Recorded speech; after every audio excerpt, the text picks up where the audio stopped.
Think of a time where you felt like everything is exactly how it should be. You were full of optimism and lighter in your step, almost like the black clouds have parted and the world had your back.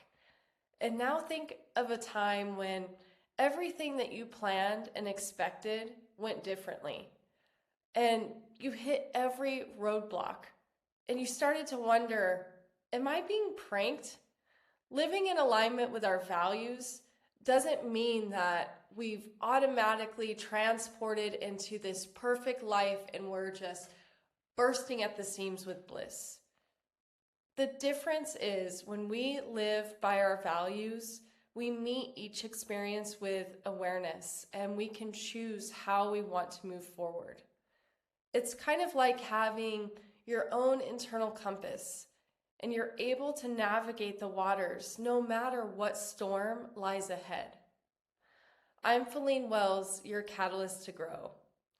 By now, you've dipped your toe in digging for your values and identifying which ones resonate most with you. You've learned how to try them on. And in this video, I'll teach you the difference between your identity, your values, and goals, and how to integrate your values into your everyday habits.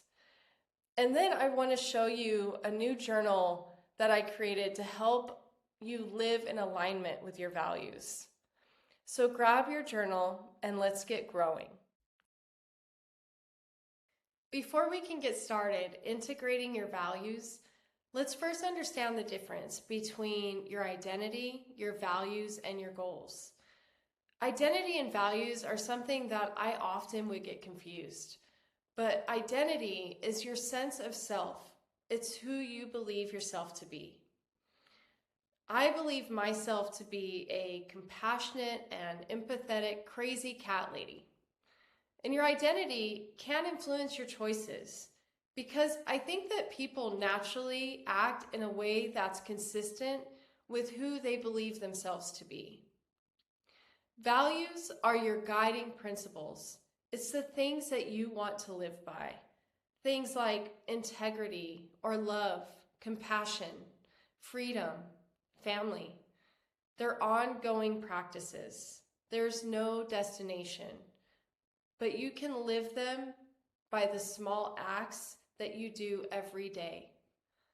Goals are things that you're striving to achieve. Usually there's a specific target and an outcome that you want to meet.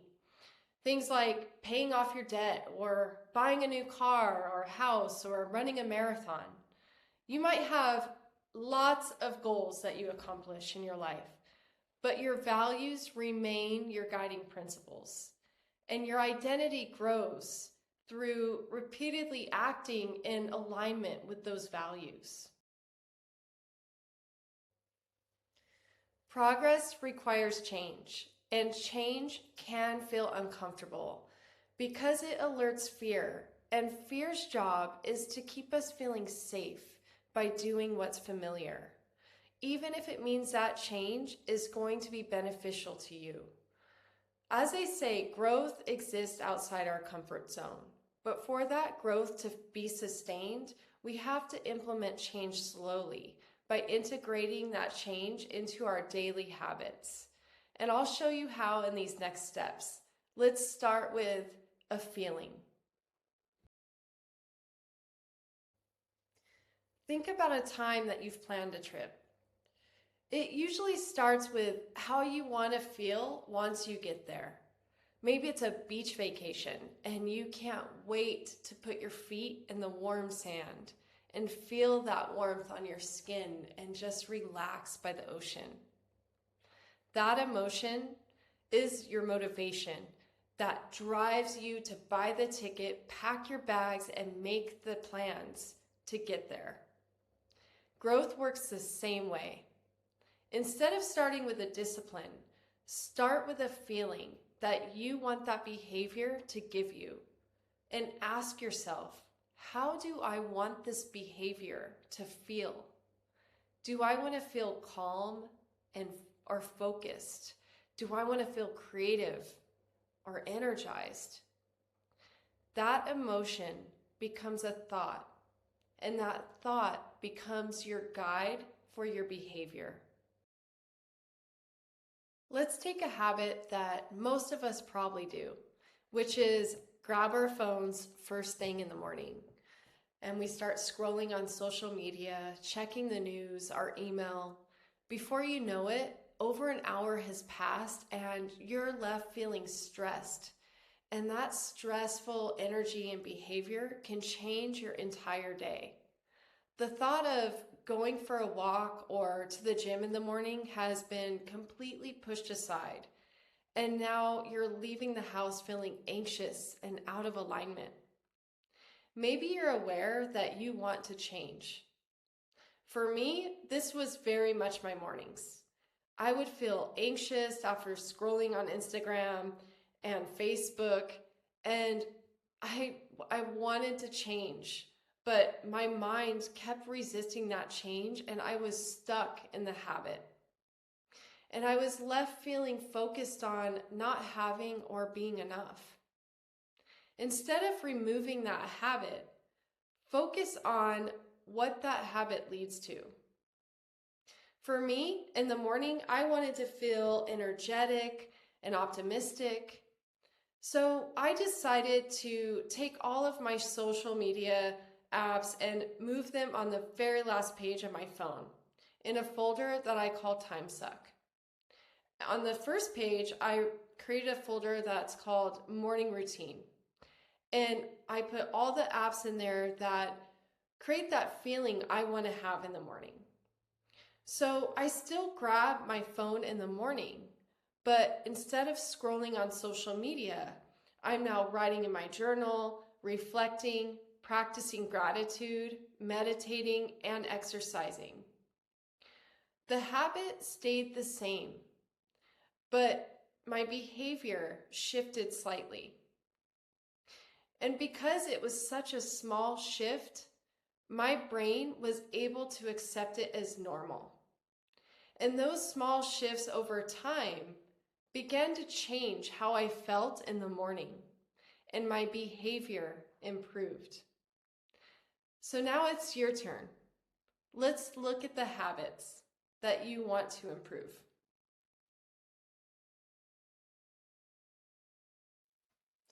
Remember to always implement change slowly. If we try to change everything all at once, our minds will push back. Instead, start small with one habit and one mental shift at a time. As your brain starts to learn that that behavior is safe, you can implement more change. Everyone accepts change and adapts to change differently. It just depends how you were initially introduced to that change. For me, I was thrown into the deep end of change at a young age. My parents are far from conventional. Not only did I grow up in the ever-changing city of Las Vegas, Nevada, but my dad wanted to invent the next pet rock idea that would make us rich. For the longest time, I thought that we were part of a traveling circus because we moved around so much. I mean, they did have a traveling puppet and magic show. So change for me has become my norm. It's easier for me to adapt to change quicker. But I recommend starting at the shallow end and sustaining growth and adapting to change slowly.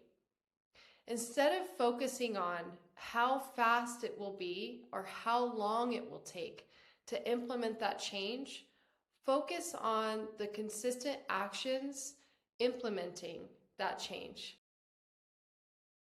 What gets rewarded gets repeated. Reward the behaviors that you want to repeat by giving yourself praise. But you have to be genuine.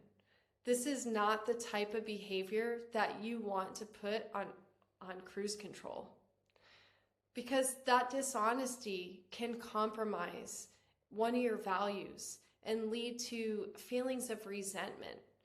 and not trusting yourself. Connect the value and the feeling that you're practicing with that praise. Thank you so much for having integrity in yourself. I have so much more energy and I am so proud of you. Sometimes it's so much easier to give that praise to others. Giving yourself praise is a practice. It takes time. When I first started doing it, I felt super strange.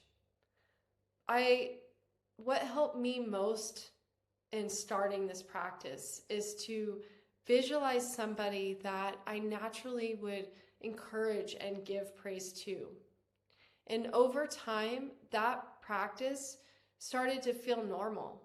And now I seek validation and acknowledgement in myself and not crave it from others.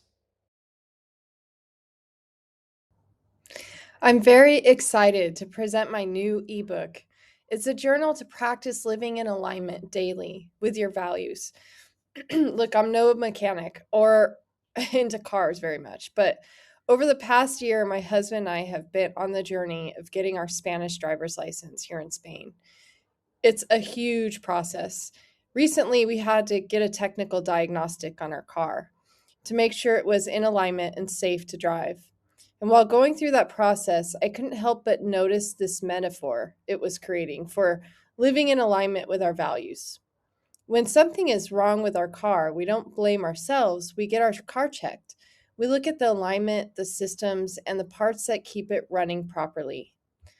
That concept stuck with me, and this journal I designed to look like an old mechanic manual out of the 70s and to empower you to become your own mechanic of your internal systems so you can keep driving in alignment with who you want to become. It's available for free in the description below. I grew up learning about the different energy centers that are commonly referred to as chakras. They're believed to vibrate at different frequencies and influence our well being. The idea of these seven energy centers comes from ancient traditions. But for this journal, I'm using the concept as inspiration for a framework of self reflection. And to make it more approachable, I've paired each energy center with a familiar car part. The colors are linked to the vibrational frequency of light, with red having the lowest frequency and violet a higher frequency in the visible light spectrum.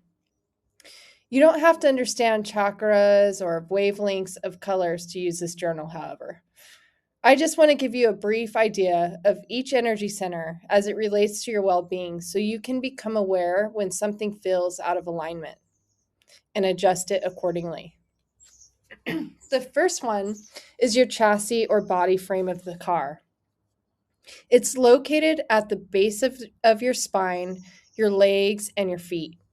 It's associated with red and represents safety and survival and stability. The red light has the lowest frequency in the visible spectrum, which symbolically connects it to the grounding and physical existence. The second one is the fuel of your vehicle. It's located in the lower abdomen, your hips, and your reproductive organs. It's orange and it represents creativity and pleasure and emotional flow. This center is often associated with creative life force and emotional expression.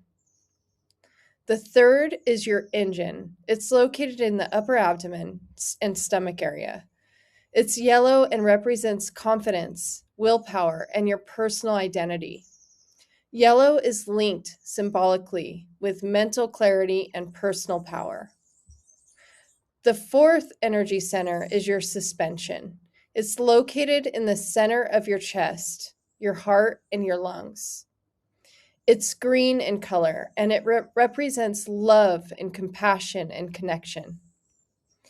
Green sits in the middle of the visible spectrum, which is why this center is often considered the bridge between physical and spiritual energy. The fifth is your exhaust. It's located in your throat, your neck, and your vocal cords. The color is blue, and it represents communication and truth and expression. This center represents authentic voice and honest communication. The sixth energy center is your headlights. It's located in your forehead between the eyes, and the color is indigo. It represents intuition, perception, and insight. This center is traditionally associated with inner awareness and perception beyond the senses. And the last one is your antenna. It's located on the top of the head, and the color is violet or white.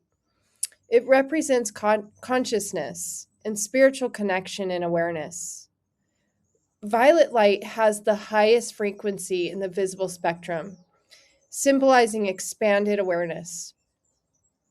You don't have to memorize these. And on the next sheet is your blueprint of your car and a cheat sheet to help you out. Our values are like the vehicle that carries us through life. They help take us where we want to go.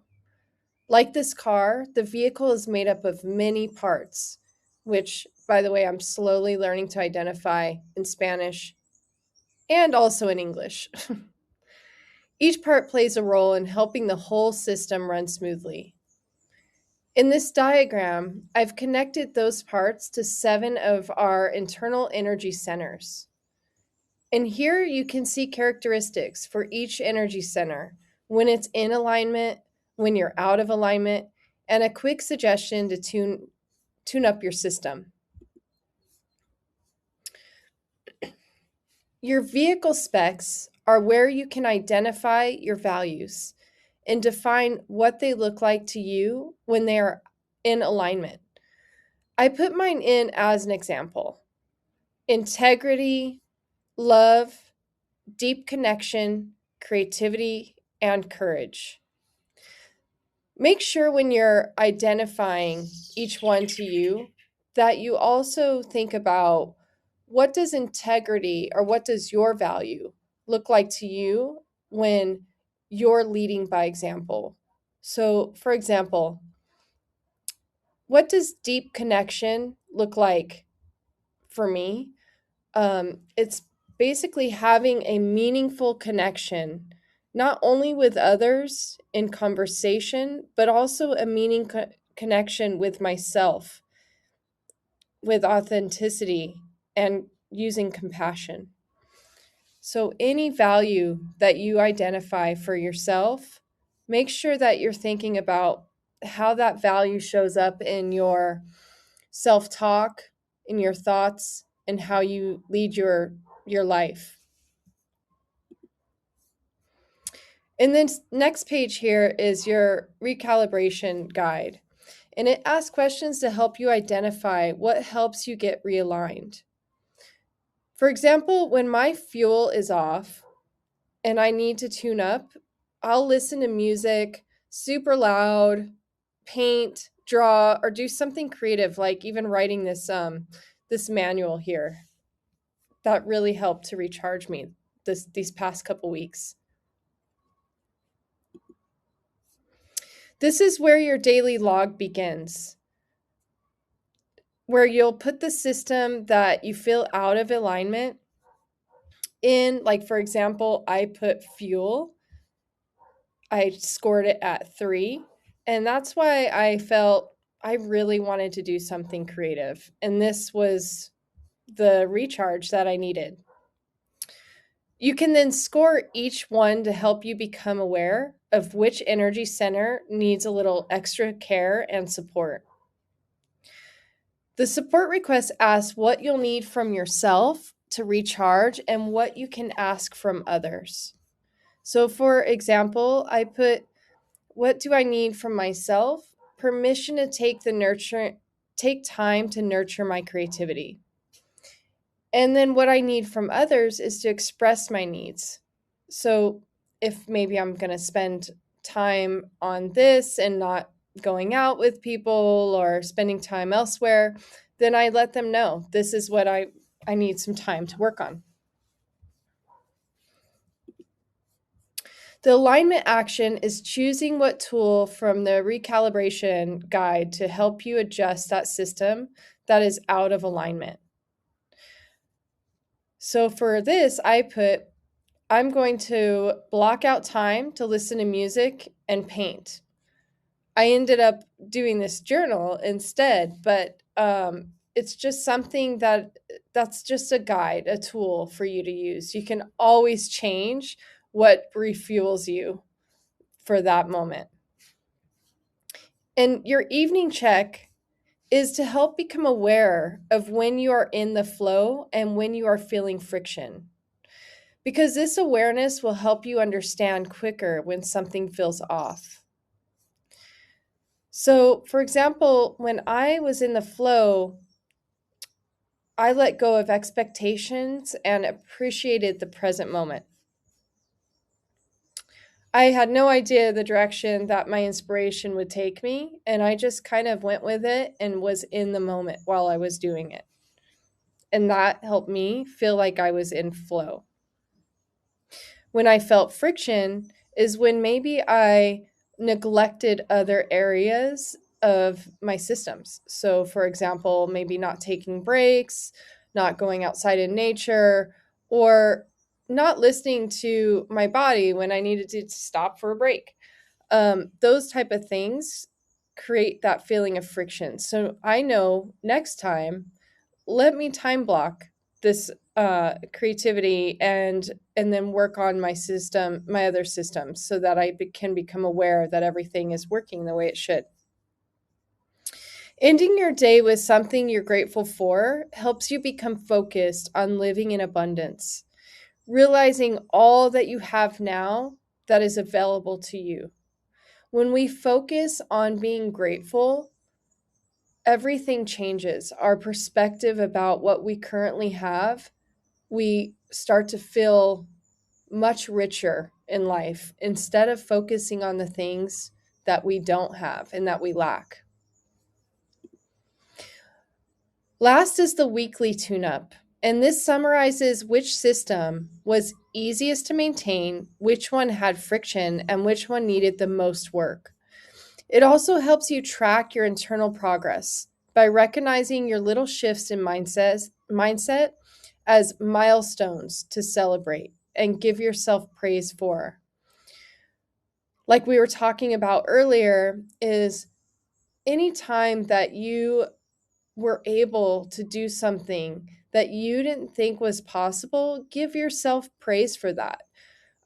Even the shift of choosing to sit in an emotion instead of reacting, that's a big milestone. So that's something that you should applaud yourself for, even if it's just internally, like telling yourself, to yourself, like, thanks so much for doing that. That's so great that you were aware and that you chose to be courageous and sit in that discomfort before moving and reacting on your emotion. That's a big shift. Saying out loud is even better, but I understand that you can't always do that. So, another thing that you'll do in the weekly reflection is talk about one insight, realization, or small win from this week that felt meaningful to you. For me, it's understanding where my emotion is coming from and making the time to honor the value that supports it. Another one is, what is one small step that I can take next week that moves me closer to living my values? And that was creating more of a routine to nurture each value and to create more balance in my systems. This isn't about striving for perfection. It's about choosing the behaviors that you want to keep practicing and celebrating your progress along the way. If you enjoyed this journal and found it helpful, I would love to hear from you in the comments. And if you would like a little guidance along your growth journey, I would be happy to help you. Reach out to me on my website, fallenewells.com, or here in the comments. Keep growing and keep moving forward. And I will see you on the next video where I help you to envision your life destination. Thank you so much for watching.